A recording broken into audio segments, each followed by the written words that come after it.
ከ30 ዓመት በፊት በአንድ ሀብታም ቤት ጥበቃ ሰራ ነበር። በዛ ቤት የሆነ ያልተለመደ ነገር ይካሄዳል።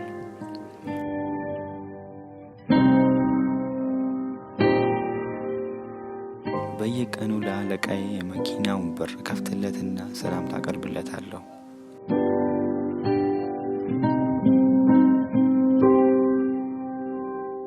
ግን አንድም ቀን ሰላምታዬን መልሶልኝ አያውቅም።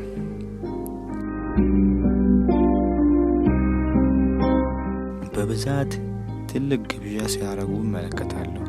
እናም አብዛኛውን ጊዜ ብዙ ትራፊ ምግብ ይኖራል። የኔ ቤተሰቦች ደሃዎች ነበሩ።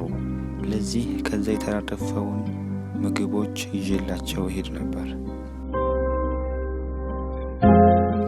አንድ ቀን ከማዕድ ቤት ቆሻሻ የተሞሉ ከረጢቶችን አውጥቼ ስጥል አለቃዬ አየኝ። እንደተለመደው ምንም ቃል ሳይናገር ሄደ። በቀጣይ ቀን ቆሻሻ መጣያው አጠገብ ንጹህ የሆነ ካርቶን በፍሬሽ ምግቦች የተሞላ ቁጭ ብሎ አየሁ። ያለምንም ሀሳብ በደስታ የተቀመጠውን ካርቶን አንስቼ ቤት ወሰድኩት።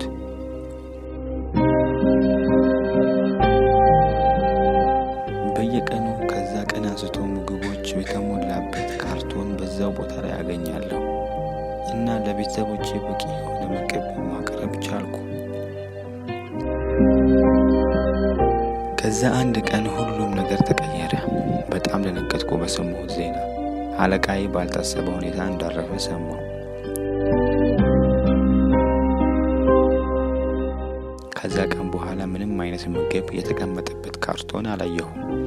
በየቀኑም ቼክ አረግ ነበር፣ ግን ምንም የለም። በጣም ቅር አለኝ። እንደገና ቤተሰቦቼን ለማስተዳደር ትግል ማድረግ ጀመርኩ።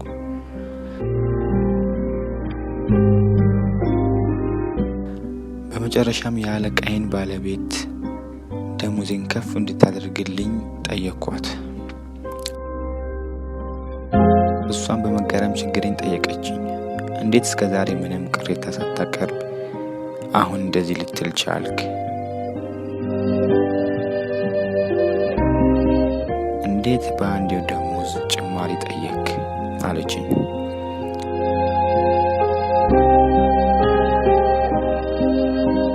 ብዙ ምክንያት ደረደርኩ፣ ግን በስተመጨረሻ እውነቱን ነገርኳት። ስለ ሙሉ ምግብ ካርቶን ቆሻሻው አጠገብ ስለሚቀመጠው እና እንዴት ቤተሰቦችን እንደምመግብ።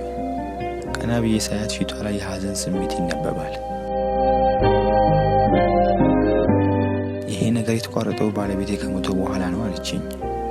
እኔም ደነገጥኩኝ። የዛኔ የተገለጸልኝ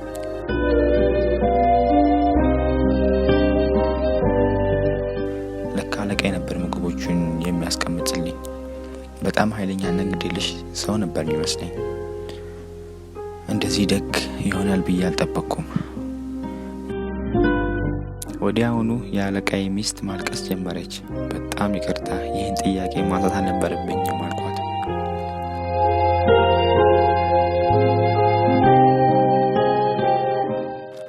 እኔም ማለቅሰው በሌላ ምክንያት ነው። አንተ 7ኛው ሰው ነህ ባለቤቴ ምግብ ከሚያስቀምጥላቸው ሰዎች መካከል አለችኝ።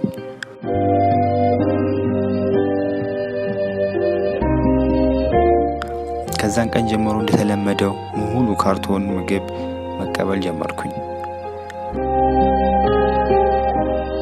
ግን አሁን የአለቃዬ ልጅ ነው ቀጥታ ቤት ይዞልኝ የሚመጣው።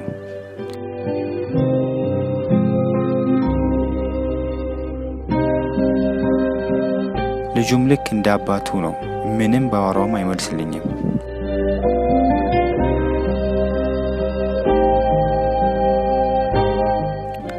አንድ ቀን ጮክ ብዬ አመሰግናለሁ፣ በጣም ይቅርታ፣ ግን እባክህ እንዳትከፋ በመጮሄ አልኩት። ዞር ብሎ እሱም የመስማት ችግር አለብኝ ልክ እንደ አባቴ አለኝ።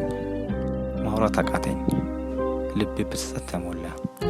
ግን ስለመለሰልኝ በጣም ደስ አለኝ።